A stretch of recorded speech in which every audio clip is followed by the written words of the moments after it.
This is native Ghanaian jollof rice. You can't go wrong. If you are new, thanks for joining, and to my old golden members, I love you.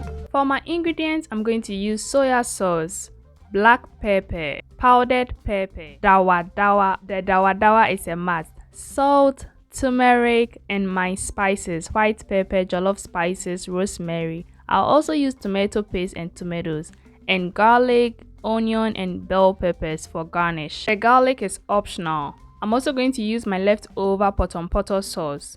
I'll also use palm oil because that's the base for this recipe. I'm going to use this quantity, but we are not done yet. I'll also use amani. Without amani, this recipe is a no. And also, I'm going to use my stock. Stock is optional, and my plantain. Plantains are optional, but combining all makes it very flavorful. To begin, I'm going to use palm oil. This palm oil is my homemade palm oil. The link is in the description below. I'm going to use this quantity because this is the quantity that I want. After, I add my rosemary, and your girl loves her rosemary, so she's using a lot. Feel free to use the quantity that you want. After, I give it a stir, and the aroma was heavenly. After, I add my onion and my garlic. I added all the garlic, but I left some of the onion because I'm going to use that for garnishing when the jollof rice is on fire. After, I stir and leave it on fire for it to sweat before I proceed to add my other ingredient. After a while, I add my tomato paste. Tomato paste is usually sour, so I fry it till it sweetens up before I proceed to add my tomato. I added my tomato and continue to stir. For the tomato, I can choose to blend if I don't want it this way, but I love this method. After, I add all my dry and wet ingredients, that's the spices. I add my white pepper, my turmeric, my black pepper, my powdered pepper, my soya sauce. I literally add everything, and then I stir and allow it to sit on fire so that the steam can do its magic and the flavors can come back together and then have a uniform flavor.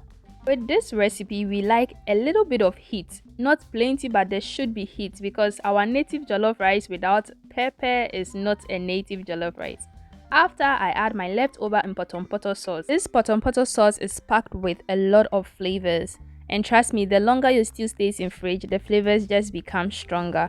I stir and add water to loosen it up because I don't want it to burn. I stir it gradually, fan my fire, and make sure that the heat is enough to cook this beautifully.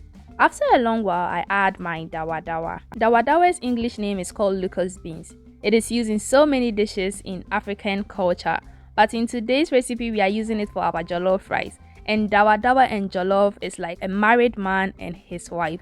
You can't separate them. It's a no-no. I add my stock because I want my stew to loosen so that it can cook as well. Remember, in the beginning I said the stock is optional. I had it there, so I just decided to use it.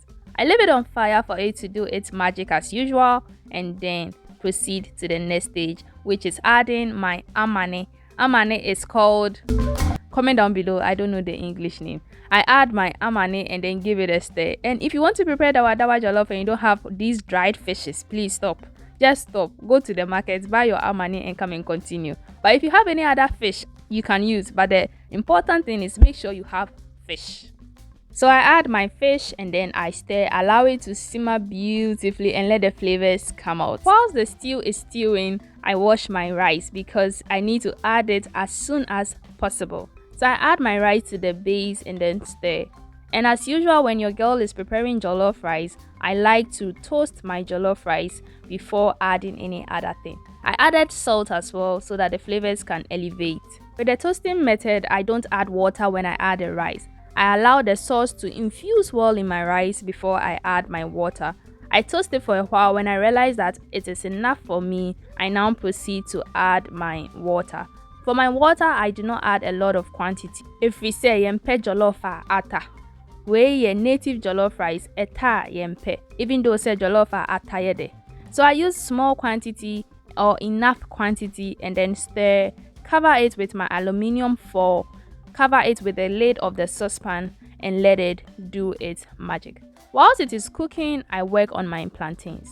For my plantains, I've peeled my plantains, I've prepped it behind the scenes, and I am frying it with my leftover oil. For you guys' knowledge, this recipe was done with leftovers. All the ingredients I used, most of them were leftovers. So I used leftover to get this awesome Dawadawa Jollof. After a while, I go back to my jollof rice to turn it up so that it doesn't burn. Non-stick can disappoint. Yes, non-stick is non-stick, but sometimes it sticks. Especially my non-stick is something else. So I turn it gradually and then I add my vegetables. I don't add my vegetables early because I don't want it mushy. I want it crunchy because the jollof rice is mushy. So having a crunch inside just makes it very fulfilling in the mouth. I added my vegetables, added a little bit of water because it was dry, and then stir it. I cover it and let the steam of the jollof do its magic. After a very long while, my jollof says it is ready. Wow! At this point, I was so eager to just munch on my food. I was so eager to just put you guys away and just eat. I was hungry. So I've served myself. This is not the quantity that I'm going to consume. This is for presentation purpose. So I am presenting it for you guys to see that it is awesome, beautiful, and well made. So I combine this beautiful native Dawadawa Jollof made with love with some avocados, plantains, and amani.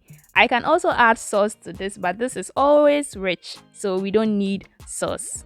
Eating this was good and heavenly, and trust me, you wouldn't regret trying this. If it's been a minute since you tried this recipe, you are missing out and you need to try it as soon as possible. Thank you so much for watching this video. Don't forget to like this video, share to friends and family, comment down below, subscribe for more videos like this. Remember not to trust in your own understanding, depend on the Lord and He will show you the right path. I love you, and until next time, stay blessed.